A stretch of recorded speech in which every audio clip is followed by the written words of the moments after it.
À une époque où le monde pense qu'au territoire et d'armement en matière nucléaire, du progrès technique et technologique et des chiffres records de visites dans l'espace, certaines tribus ont choisi de vivre leur vie loin de toute forme de civilisation et continuent de suivre le mouvement des étoiles et des planètes pour connaître le chemin et le temps.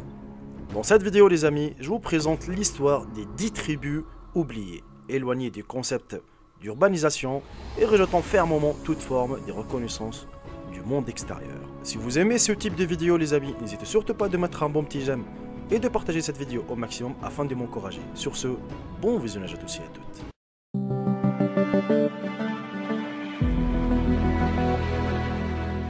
Quaiva, le peuple autochtone du Brésil.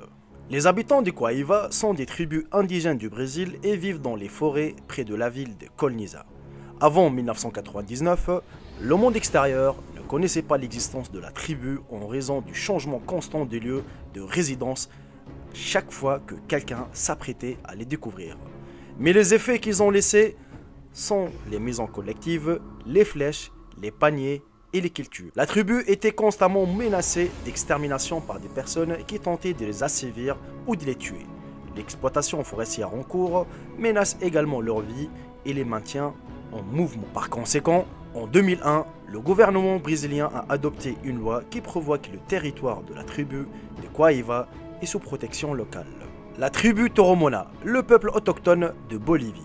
Quiconque a essayé de rechercher cette tribu, mais ils sont disparus dans des circonstances mystérieuses.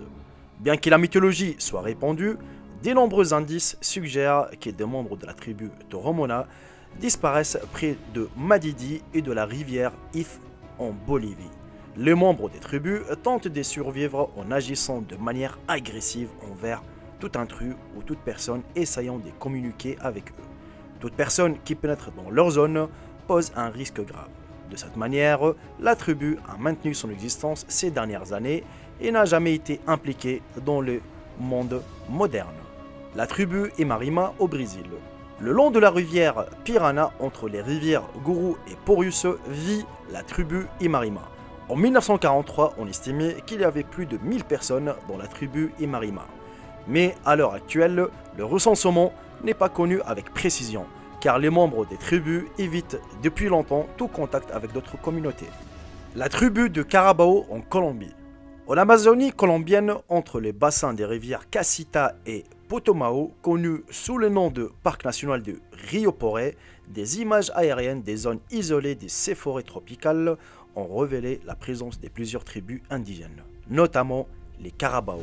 Cette tribu a eu un certain nombre de contacts intermittents avec des étrangers, mais la plupart de ces contacts ont été violents parce qu'ils ont été attaqués par des extracteurs de caoutchouc et des marchands d'esclaves.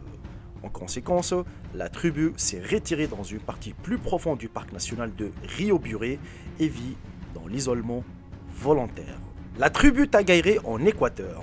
Les habitants de Tagairé souhaitent toujours refuser tout contact extérieur. Le dernier contact externe connu avec le peuple Tagairé remonte à juillet 1987. À cette époque, les extracteurs d'huile voulaient faire des forages dans la région de Tagairé et envoyer des missionnaires persuader la tribu. Mais les gens ont refusé et il y a eu une violente bataille au cours de laquelle les deux camps ont été victimes. Le nombre des survivants de la population de Tagairé est estimé à seulement 20 à 30 personnes, qui sont constamment menacées d'exploitation forestière, des mineurs et des compagnies pétrolières. Les Machu Picchu, Pérou.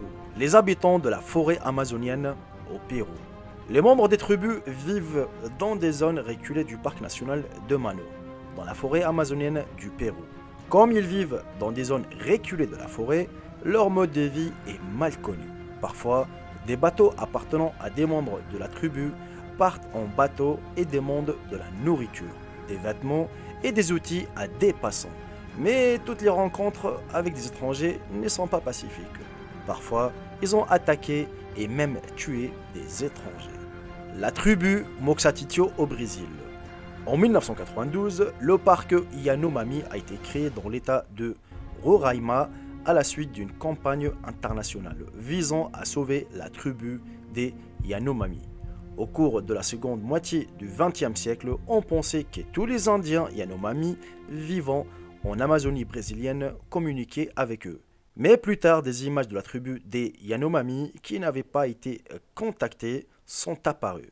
Cette tribu qui n'a pas été contactée est la tribu Moksatitio.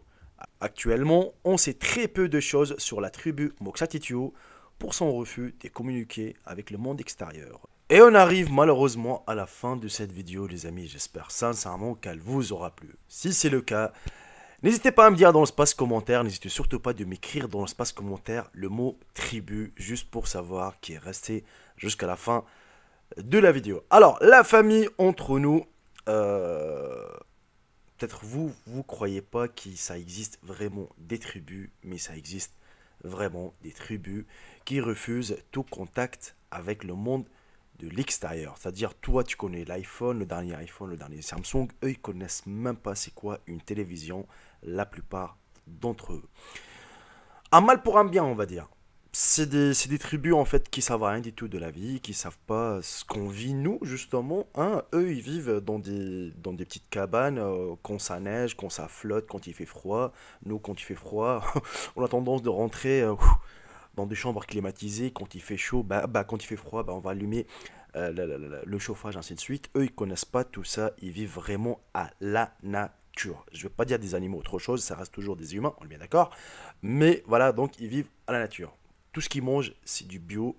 Ils ont eux-mêmes appris à faire leurs besoins, on va dire, allumer le feu, par exemple, s'habiller. Enfin, ils ont fait leur couteau eux-mêmes. Bref, leur maison, leur cabane, ainsi de suite. N'hésitez pas à me dire dans l'espace commentaire de ce que vous en pensez. De ces tribus, est-ce que vraiment il faut que les pays réagissent pour les moderniser? Ou est-ce que vous préférez qu'on les laisse dans leur situation afin qu'ils, parce que voilà, peut-être ils vont pas s'adapter avec notre vie, ou peut-être on va les laisser comme ça, ils sont tranquilles. À mon avis, s'ils sont habitués à ça, on les laisse tranquilles. Ça sert à rien de faire la déforestation pour les tuer ou autre chose, ou les faire fuir. Non, il faut les laisser plutôt, il faut les protéger qu'autre chose. Voilà les amis, c'est à vous de me dire dans l'espace commentaire, vos avis m'intéressent beaucoup. Si la vidéo vous aura plu comme d'habitude, un bon petit partage et un bon petit j'aime, ça m'aidera beaucoup. Sur ce, je vous embrasse tous et je vous dis à très bientôt pour une toute nouvelle vidéo. Salut tout le monde, c'est Jaiko, bye bye, ciao ciao. Je vous aime tous mes frères et sœurs.